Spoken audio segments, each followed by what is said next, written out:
Adriana Diaz is in Flint, Michigan. Adriana, at this point, the alarms have been sounded. Every level of government realizes that the ball has been dropped and something needs to be done. So what does the city's mayor think she's going to accomplish by heading to Washington today? The city's mayor is going to Washington to speak to officials about trying to get more federal funds here in Flint, even though President Obama, and I want to just let you know that the fire department is checking the fire truck to make sure it works. So that's what you're hearing over there. But even though the president declared a federal emergency on Saturday, that only unlocks $5 million for Flint. Flint needs at least $55 million just for initial repairs of its pipe system. So the mayor is going to D.C. She's hoping to get a natural disaster declaration. But of course, this wasn't a natural disaster, which is why President Obama denied that request from the governor on Saturday. But she's hoping to get more funds however she can.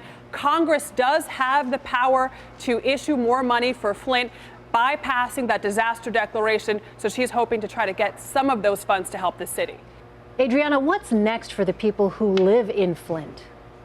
Well, it's a really desperate situation. Residents are coming to places like this National Guard distribution center housed in a firehouse to pick up bottled water. People get one case per family, per location, so there's really rationing going on. But residents are looking at legal avenues as well. Today, 2 class action lawsuits are being announced. One at the state level, naming the governor and other state agencies. The other is at the county level. So folks are really looking at any way to try to resolve this problem in the short term by getting water, in the long term by trying to get some kind of answer, some response, some financial settlement from the governor and the other agencies involved at the different levels of government. But these 2 class action lawsuits today are actually part of a larger group. There are 4 total now that have been filed. Some of the residents are plaintiffs in in multiple suits.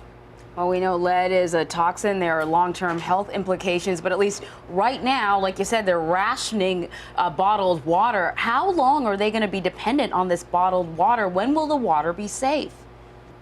That's what everyone wants to know. How long are they going to have to live off of water, get filters like this one to try to do something to feel better about cooking with the water that comes out of taps? Officials say people can bathe in the water, but they cannot drink it. So they're depending on this. And they really don't know how long this temporary fix will have to last. There are a few things in the works to try to fix this and resolve it as best as it can be resolved. One is that there is a pipeline that is currently being built that has 17 miles to go to Lake Huron to be Flint's new water source. That was always in the works. And so what happened was when Flint was switching from Detroit water to the plan to build this pipeline to go to Lake Huron water, they went into their own river for water as a temporary solution. But that water wasn't properly treated, which is why we had the lead problem we have today. But thankfully, the pipe is still being built as it was originally planned. So hopefully that'll be completed soon. We don't have a timeline for that yet. But really, the city and residents and the mayor and the governor say that what this city needs most is an upgrade, a repair of its water system, because the corrosion of those pipes still exists, even though Flint is no longer depending on its river water. It went back to that Detroit water in October, but those pipes are still corroded, still leaching chemicals into the water, and it's still not safe to drink. All right, Adriana Diaz in Flint, Michigan. Thanks a lot, Adriana.